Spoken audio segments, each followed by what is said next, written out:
Hi, this is Rayal Satish Babu, Doctors Medical Academy, Khammam.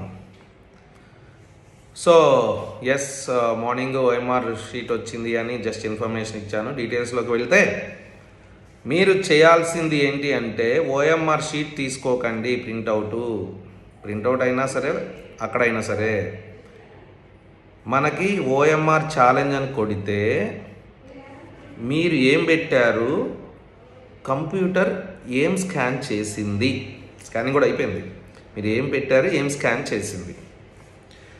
కరెక్ట్గా మనం bubbling చేస్తే difference ఏమీ ఉండదు.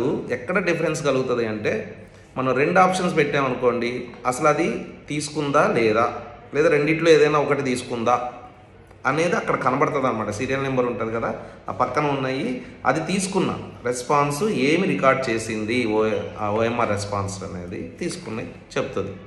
మీరు చేసిన దానికి అసలు సంబంధం లేదు. కొంతమంది కొంచెం ఒక థర్డ్ ఆప్షన్ అనుకోండి, థర్డ్ ఆప్షన్ ఫుల్గా దిద్దారు, అనుకోకుండా అంతకుముందు ఫస్ట్ ఆప్షన్ పెట్టి అక్కడ ఒక చుక్కను ఏదో ఒకటి పెట్టారు. మరి అది నాట్ వ్యాలిడ్ చేసిందా అంటే 0 కింద తీసుకుందా, లేదా మైనస్ కింద తీసుకుందా, లేదా +4 కింద తీసుకుందా అనేది మీకు అక్కడ రెస్పాన్స్ కనబడుతుంది. సో నాకు తెలిసి నేను ఇప్పటివరకు మా స్టూడెంట్స్ నుంచి గ్యాదర్ చేసిన ఇన్ఫర్మేషన్ మాత్రం 2 ఉంటే కనుక అసలు ఏమీ తీసుకోలేదు. 2 బబుల్ చేస్తే కనుక నెగిటివ్ అయితే తీసుకోలేదు, వెరీ ఇంపార్టెంట్.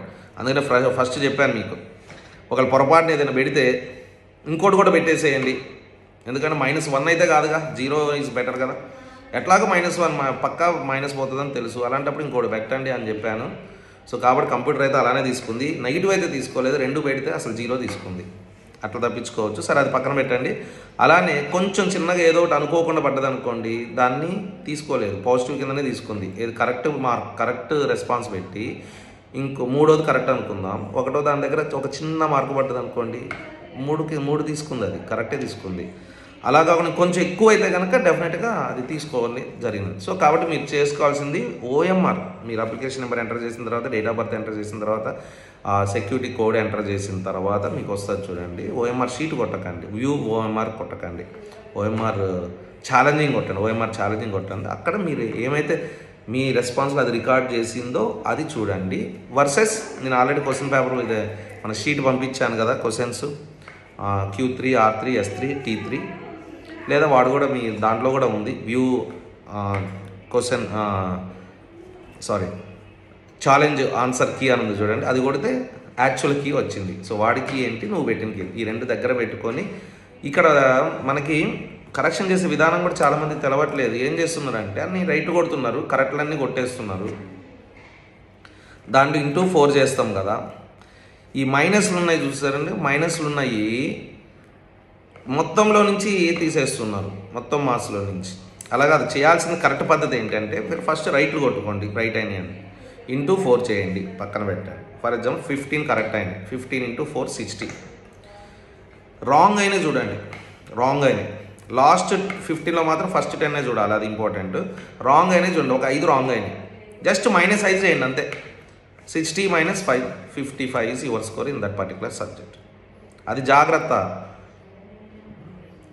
చాలామంది ఎక్కువ మార్కులు వచ్చేస్తున్నాయి అంటే అట్లా చేస్తే ఎట్లా తక్కువ వస్తాయి, అట్లా కాకుండా టోటల్లో నుంచి, టోటల్ నెంబర్ ఆఫ్ క్వశ్చన్స్లో నుంచి అటెంప్ట్ చేయకపోయినా దాన్ని పక్కన పడేసి టోటల్లో నుంచి అలా తీసేస్తున్నారు. అలా కాదు, మీరు ఎన్ని రైట్ కొట్టారో అన్నీ *4 చేయండి, ఎన్ని రాంగ్ అయ్యారో అన్నీ 1 చేయండి. 10 రాంగ్ అయితే -10 చేయండి, 20 రాంగ్ అయితే -20 చేయండి. అది కరెక్షన్ చేసుకునే విధానం. సో నాకు తెలిసి నేను ఇన్ఫర్మేషన్ గ్యాదర్ చేసిన దాని ప్రకారం ఒక్కొక్కరికి అయితే ఒక 10 మార్కులు 15 మార్కులు తగ్గినాయి, కొంతమందికి 5 మార్కులు 10 మార్కులు పెరిగినాయి. సో ఫిజిక్స్లో అయితే ఎటువంటి కీ చేంజ్ లేదు, 100% ఫిజిక్స్లో ఎటువంటి కీ చేంజ్ లేదు. అలానే కెమిస్ట్రీ కూడా లేదని చెప్పారు. మోస్ట్లీ బాటనీలో ఒకటి ఏమన్నా డౌట్ ఉంటే ఉండొచ్చు, అది లాస్ట్ తప్ప ఇప్పుడు తెలియదు. సో అది పక్కన పడేస్తే ఎవరైతే ఎక్స్పెక్ట్ చేయకుండా సార్ నాకు ఇన్ని మార్కులు వస్తున్నాయని చెప్పారో వాళ్ళందరూ ఇప్పుడు దిగిపోయారు. కాబట్టి సో మోస్ట్లీ నేను అనుకోవటం లాస్ట్ ఇయర్ కట్ ఆఫ్ కంటే పెద్దగా పెరగకపోవచ్చు, ఒక మ్యాక్సిమం ఒక 10 మార్క్స్ వేరియేషన్ తప్ప ఇంకోటి ఉండదు. సో కాబట్టి లాస్ట్ ఇయర్ కట్ ఆఫ్కి ఈ ఇయర్ కట్ ఆఫ్కి 10 మార్క్స్ వేరియేషన్ మాత్రమే ఉంటుందని అనుకుంటున్నాను. అండ్ ఇంకా మనకి ఇన్ఫర్మేషన్ రావాల్సి ఉంది, ఎందుకంటే అందరూ టూర్లలో ఉన్నారు కాబట్టి ఇంకా చూసుకోలేదు. నేను కూడా డైరెక్ట్గా కొన్ని చూస్తున్నాను. ఇంకా మిగతా వాళ్ళు కూడా చూసుకోండి. ఈ విధానంలో మీరు జాగ్రత్తగా దగ్గర కూర్చొని చూసుకొని మార్క్స్ అనలైజ్ చేసుకోండి. ఎందుకంటే మళ్ళీ 14 దాకా ఆగక్కర్లేదు. నెక్స్ట్ స్టెప్ వేయాలి అంటే ఇప్పుడే మీకు మార్క్స్ తెలుసుకుంటే పెద్దగా మారదు. కాబట్టి so wish all the best. This is royal Satish Babu, touts medical academy.